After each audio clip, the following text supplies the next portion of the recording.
Hello मेरे प्यारे बच्चों, अगर आप 11 जीएससीबी के स्टूडेंट्स हो तो आपके लिए एक गुड न्यूज़ है। क्या आप विकास असाइनमेंट के अकाउंट्स के क्वेश्चन ढूंढ ढूंढ के परेशान हो गए हो और आपको बुक में उनके कहीं सॉल्यूशन नहीं मिल रहे, यूट्यूब पे नहीं मिल रहे? तो श्रीधर इंस्टीट्यूट ऑफ कॉमर्स आपके लिए लाया है विकास असाइनमेंट के सॉल्यूशन। तो आज हम इस वीडियो में क्या देखेंगे? तो हम देखेंगे सेक्शन ई का बैंक रिकंसिलिएशन स्टेटमेंट के सॉल्यूशन, और अभी हम करेंगे क्वेश्चन नंबर 1। ठीक है, इसी प्रकार से आपको इसके बाद वाले वीडियो में क्वेश्चन नंबर 2 फिर 3 ऐसे मिल जाएगा।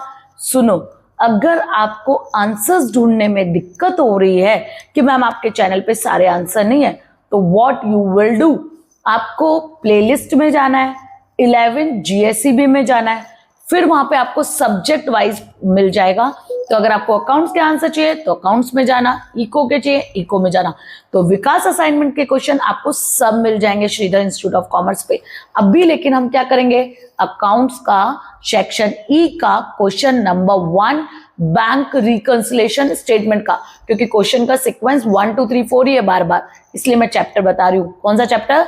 बैंक रिकंसिलिएशन स्टेटमेंट का question number 1। So let's go to on our screen question number 1। तो आपको स्क्रीन पे बुक दिख रहा है, चलिए। From the following information prepare bank reconciliation statement in the book of Shri Tarang, also find the balance as per the passbook as on 31/3/2025। तो पहले हमको देखो, सबसे पहले बीआरएस करने के लिए मैं आपको कुछ कॉन्सेप्ट समझाती हूँ।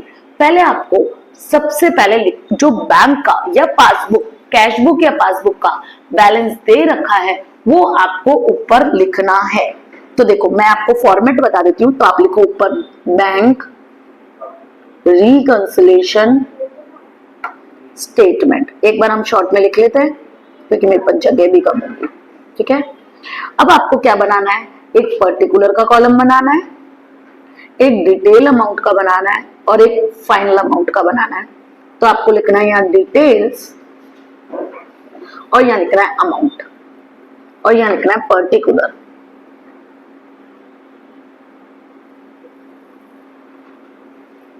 ठीक है, अब आपको क्या करना है, देखो पहला क्वेश्चन उठा लेते हैं। तो ये है bank balance as per cash book. तो हमें देखना है कि पहले हमें पासबुक या कैश बुक कौन सा बैलेंस दे रखा है। तो हमें किसका बैलेंस दे रखा है? Bank balance as per cash book दे रखा है। तो पहले लिख लो balance as per cash book. ठीक है, और कुछ नहीं बोला है तो ये ऑलवेज प्लस का ही बैलेंस होगा, तो 15,000। अब एक चीज मैं आपको नोट में बता देती हूँ, अगर कैश बुक का कुछ नहीं बोला है तो वो ऑलवेज प्लस का बैलेंस होता है, लेकिन क्रेडिट बैलेंस बोला है, credit balance of cash book, या फिर ओवरड्राफ्ट बोला है, ओवरड्राफ्ट, तो वो माइनस का बैलेंस होता है और ये होता है debit balance of cash book.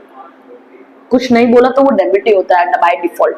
तो debit balance of cash book मतलब प्लस का बैलेंस और credit balance of cash book मतलब माइनस का बैलेंस। ओवरड्राफ्ट भी माइनस का बैलेंस। ठीक है, और इसी का उल्टा पासबुक का होता है। तो आप कोई एक लर्न कर लो, सब रिवर्स में चलेगी।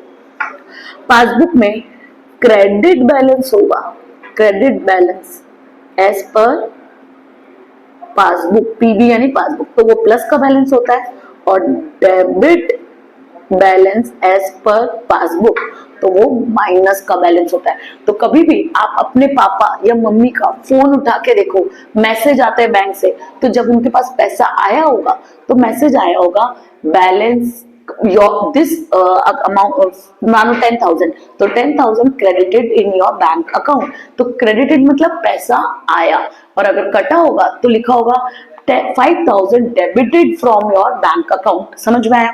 तो इस तरीके से ये क्वेश्चन होता है। तो पहले आप इसका स्क्रीनशॉट ले लो। मैं आपको डेबिट क्रेडिट मेथड से नहीं सिखा रही हूँ, मैं आपको एडलेस मेथड से करा रही हूँ। क्यों? क्योंकि ये मेथड थोड़ा इजी रहता है, तो इजी सीख रहा है तो आप ये फॉलो कर सकते हो। एक ही क्वेश्चन में आप सीख जाओगे मेरे साथ। चलो नेक्स्ट आपको, तो देखो बोला balance as per cash book, तो बाय डिफॉल्ट अगर कुछ नहीं दिया है तो वो ऑलवेज प्लस का ही बैलेंस होगा। तो फाइनल अमाउंट में प्लस है तो आपको प्लस लगाने की जरूरत नहीं, पर माइनस होता तो हम ब्रैकेट में लगा देते। नेक्स्ट चलते हैं, इन the month of March check deposited, देखो क्या लिखा है, इन the month of March check deposited into bank but not credited in the passbook ₹1000। तो आपने चेक डिपॉजिट तो कराए। अब पहले मेरे को ये बताओ, अगर आप किसी बैंक बिजनेस में कैशियर हो तो हमारे पास कौन सी बुक होती है, कैश बुक या पासबुक? हम कौन सी बुक में राइटिंग करते हैं? तो हम लिखते हैं, एंट्रीज करते हैं कैश बुक में। बैंक अगर पासबुक में एंट्री करानी है तो आप खुद से नहीं लिख लेते, आपको बैंक के पास जाना पड़ता है, बैंक में पासबुक जाके प्रिंट होती है मशीन में। तो ये देखिए क्या बोला, in the month of March cheque deposit into bank, यानी आपने डिपॉजिट करवाया, डिपॉजिट कराया तो पैसे आएंगे। तो जैसे हम डिपॉजिट कराते हैं हम कैश बुक में एंट्री कर लेते हैं, but not credited in the passbook. अब ध्यान से सुनो, मैं मेथड बता रही हूँ ये क्वेश्चन करने का, तो ध्यान से सुनो क्या बोल रही हूँ। तो देखो, आप एक हाथ को मान लो कैश बुक, एक हाथ को मान लो पासबुक। ये घड़ी वाला जो है मेरा, ये है मेरा कैश बुक। कौन सा है ये? Cash book. तो मैं इजी आपको याद रहे इसलिए मैं कैश बुक लिखती हूँ और इस पे पीबी यानी पासबुक लिखती हूँ, ठीक है। तो ये है आपका कैश बुक, देखो दिख रहा है, और ये है आपका पासबुक। अब ध्यान से सुनो आपको कैसे क्वेश्चन करना है। जैसे ही आप एक इफेक्ट देंगे आपको ट्रांजैक्शन की, जो ट्रांजैक्शन बोला है, और दूसरी इफेक्ट देंगे ऊपर जो बैलेंस लिखा है उसके हिसाब से। ऊपर मतलब ये वाले बैलेंस के हिसाब से, ठीक है। अगर आपने कैश बुक का लिखा है तो दूसरी इफेक्ट में आप कैश बुक को अप एंड डाउन करेंगे, पासबुक लिखा है तो पासबुक को। आप देखो ध्यान से, in the month of cheque deposit, तो जैसे हम चेक डिपॉजिट कराते हैं हमारे पास कौन सी बुक होती है? कैश बुक होती है। ये कैश बुक है, तो कैश बुक में हम एंट्री कर लेते हैं, तो पैसे चेक डिपॉजिट करा रहे तो पैसे आएंगे, तो कैश बुक का बैलेंस बढ़ जाएगा। पासबुक का अभी भी कम है क्योंकि चेक अभी तक क्रेडिट नहीं हुआ है, तो चेक के पैसे आए नहीं, तो पासबुक का बैलेंस क्या है? अभी भी कम है। अब ये दोनों बराबर थे, ये बढ़ गया तो ये कम रह गया।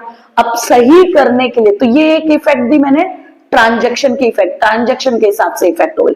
अब दूसरी इफेक्ट जो आपको देनी है बराबर करने के लिए, दूसरी इफेक्ट किसके लिए देनी है आपको? इन दोनों को बराबर करने के लिए। तो दो तरीके से बराबर हो सकते हैं, या तो इसको बढ़ा दो पासबुक को, या कैश बुक को कम कर दो। तो आप कैसे पता चलेगा इसको बढ़ाना है या इसको कम करना है? तो वो कैसे पता चलेगा? ऊपर जो बैलेंस लिखा है उसके हिसाब से। तो ऊपर किसका बैलेंस लिखा है आपने? कैश बुक का लिखा है। तो सही करने के लिए हमें कैश बुक को क्या करना पड़ेगा? वापस कम करना पड़ेगा, यानी आपको कहां लिखना पड़ेगा? माइनस में। तो हम दो कॉलम बना देते हैं, एक लिखो यहाँ पे ऐड का, और 4-5 लाइन छोड़ के यहाँ पे लिखना लेस का। तो पहला ट्रांजैक्शन, दूसरा ट्रांजैक्शन जो है वो आएगा मेरा लेस में। अब आप बोलो मैम ट्रांजैक्शन में क्या लिखना है? तो ट्रांजैक्शन में वही लिखना है जो क्वेश्चन में लिखा है, बस आपको वर्ड्स का थोड़ा हेर फेर करना है। कैसे? देखो आपको लिखना है check deposited but not credited in passbook. समझ में आया? चेक डिपॉजिट करवाया पर अभी पासबुक में क्रेडिट नहीं हुआ है, तो सही करने के लिए क्या करना पड़ा था? Cash book. कैश बुक को क्यों किया? क्योंकि ऊपर बैलेंस किसका लिखा है? कैश बुक का। तो सही करने के लिए आपको कैश बुक को क्या करना पड़ेगा? कम करना पड़ेगा। कितने रुपए? 1000। तो अमाउंट के कॉलम में लिख लेना यहाँ पे 1000, यहाँ पे ट्रांजेक्शन नंबर जरूर लिखना, और ये फर्स्ट था मेरा। Okay done. चलो दूसरा, अभी नहीं समझ में आएगा पर मैं गारंटी दे सकती हूँ आप दो क्वेश्चन मेरे साथ ऐसा कर लोगे ना जैसे मैं कर रही हूँ, तो आपको इजीली समझ में आएगा। चलो नेक्स्ट देखो, bank paid 1600 for bill payable, यानी बैंक ने हमारे ब्याज पे, हम क्या करते हैं ऑटो सेट कर देते हैं, तो जैसे डेट आती है ड्यू होता है पेमेंट हो जाता है। तो bank paid 1600 bill payable, this is not recorded in the cash book. तो बैंक ने डायरेक्टली मेरे ऑर्डर से डायरेक्टली पेमेंट कर दिया और मैंने अभी तक कैश बुक में एंट्री नहीं की है। तो बैंक ने अगर डायरेक्टली पे कर दिया है तो क्या कम होगा बताओ? मेरे को तो पता ही नहीं है, तो क्या कम होगा? यहाँ पे क्या लिखा था? पासबुक। तो पासबुक कम हो गया क्योंकि पेमेंट हुआ है, कैश बुक अभी भी ज्यादा है। अब सही करने के लिए किसको मूव करना है? जो ऊपर बैलेंस लिखा है। ऊपर बैलेंस आपने किसका लिखा है? जो मैंने ग्रीन कलर किया है ना, कैश बुक। तो ऊपर किसका बैलेंस लिखा है? कैश बुक का। तो सही करने के लिए आपको कैश बुक को नीचे लाना पड़ेगा। तो आपका तीसरा ट्रांजेक्शन भी आएगा माइनस में, और लिखो बैंक, कुछ ऐसे चलो डायरेक्टली, सॉरी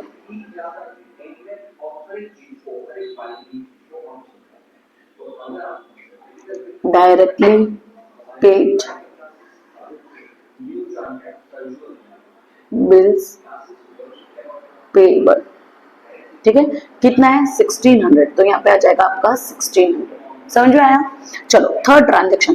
तो देखो क्या हो रहा है, एक इफेक्ट आपको ट्रांजेक्शन के हिसाब से देनी है और दूसरी इफेक्ट ऊपर जो बैलेंस लिखा है, देखो मैं वापस बता रही हूँ, यहाँ पे जो बैलेंस लिखा है कैश बुक का, तो कैश बुक के हिसाब से देना। अगर पासबुक का लिखा होता तो पासबुक का देते। तीसरा चौथा ट्रांजेक्शन देखो, a customer directly deposit 1200 in Tarang's bank account, this is not recorded in the cash book।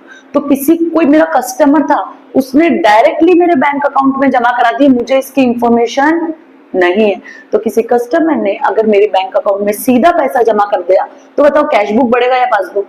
हमें तो पता ही नहीं है, तो क्या बढ़ा? पासबुक बढ़ा, क्योंकि बैंक में पैसे जमा हो गए तो पासबुक बढ़ गया, ये पासबुक था।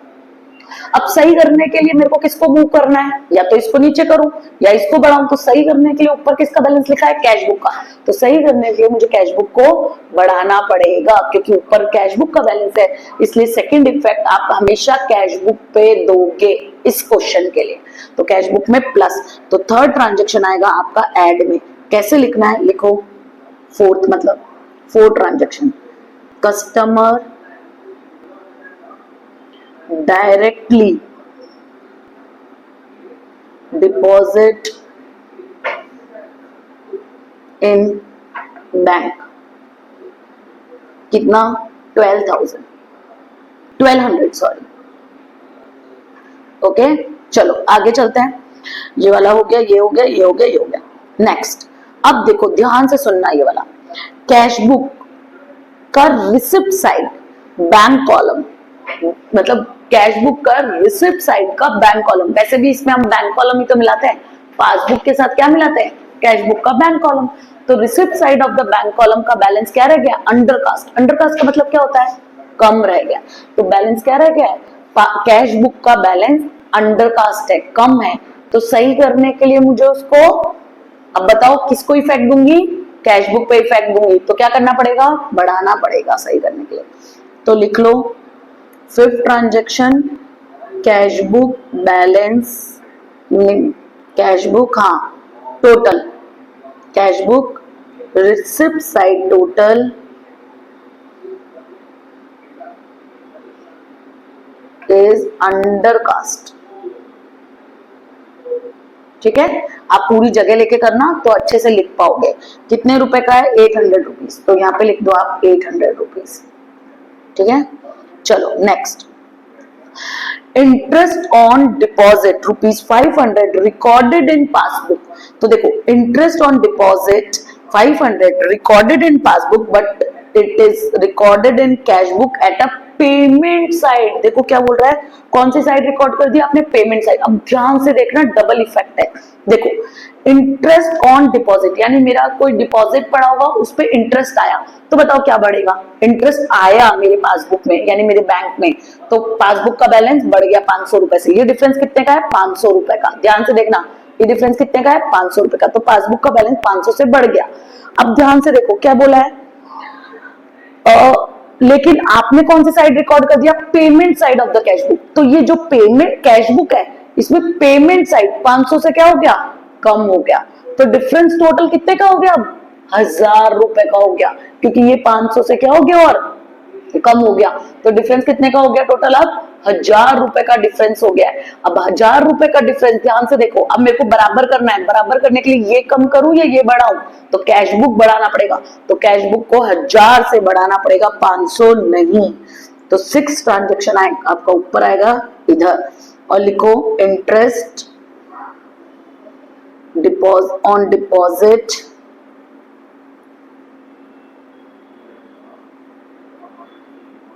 wrongly recorded on payment side। ये पूरा लिखना पड़ेगा कि आपने कौन सी साइड में रिकॉर्ड कर दिया? पेमेंट साइड में रिकॉर्ड कर दिया। इसलिए इफेक्ट कितने अमाउंट से होगी? 2। वापस बताती हूँ, देखो ये वाला ट्रांजेक्शन, बैंक में पैसे आए थे, यानी बैंक वालों ने हमारे जो आपका जो बैलेंस पड़ा है उस पर 500 रुपए इंटरेस्ट का दिया, तो पासबुक का बैलेंस बढ़ेगा। अभी डिफरेंस 500 रुपए का है, आपने उसको कैश बुक में कहा लिख दिया? पेमेंट साइड, तो ये और नीचे हो गया। तो अब डिफरेंस कितने का हो गया? 1000 रुपए का हो गया। अगर अब डिफरेंस 1000 रुपए का है तो सही करने के लिए कैश बुक को कितने से बढ़ाना पड़ेगा, 1000 से बढ़ाना पड़ेगा। ओके, चलो next. Check of 760 issued to Sanjay is recorded in cash column in the cash book. Bank recorded this amount in Sarang account. ध्यान से देखो, आपने जब कैश बुक में यानी हमने जब कैश बुक में रिकॉर्ड किया तो हमने कौन से चेक था, जबकि हमने कहाँ रिकॉर्ड कर दिया, कैश बुक में। यानी कैश बुक में गड़बड़ हो गई, कैश बुक में हमने कैश कॉलम में रिकॉर्ड कर दिया, तो इस पे अभी तक रिकॉर्ड नहीं हुआ।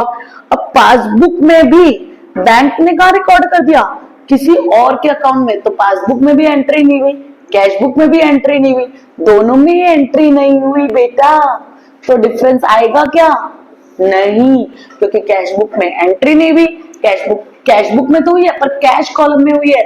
ये तो हम क्या मिलाते हैं, बैंक कॉलम मिलाते हैं, तो कैश बैंक कॉलम में एंट्री नहीं हुई, और पासबुक में भी बैंक ने किसी और के अकाउंट में डाल दिया तो हमारे अकाउंट में एंट्री नहीं हुई, तो ये दोनों अभी भी क्या है, मिले हुए ही हैं, चेंज नहीं हुआ, तो इसकी कोई इफेक्ट नहीं होगी। अब आपको देखो कैसे बंद करना है, पहले प्लस प्लस वालों को, क्योंकि ऊपर का भी बैलेंस प्लस है, तो पहले इनको प्लस कर लो, तो 1000 प्लस 1000 और 800, ये हो गए आपके 3000, ठीक है, 1000, 2000 और 3000 टोटल। अब 15 में 3 प्लस कर दो तो आपके टोटल हो गए 18000, ठीक है, ध्यान से देख लो 18000। अब इन दोनों को प्लस करो, माइनस माइनस होगा तो होगा 2600। अब 2600 आपके पास है माइनस के, तो लास्ट आपका जो आंसर आएगा वो आ गया 18 में से 2600 माइनस कर दो तो आपका आएगा 15400, ठीक है। अब मेरी बात एक और ध्यान से सुनो, अगर ऊपर आपने लिखा है balance as per cash book, तो नीचे क्या लिखोगे, balance as per passbook, plus minus. अब आपका प्लस में आ रहा था या माइनस में, प्लस में आ रहा था तो ब्रैकेट लगाने की जरूरत नहीं है, माइनस में आ रहा हो तो आपको ब्रैकेट लगाना पड़ेगा।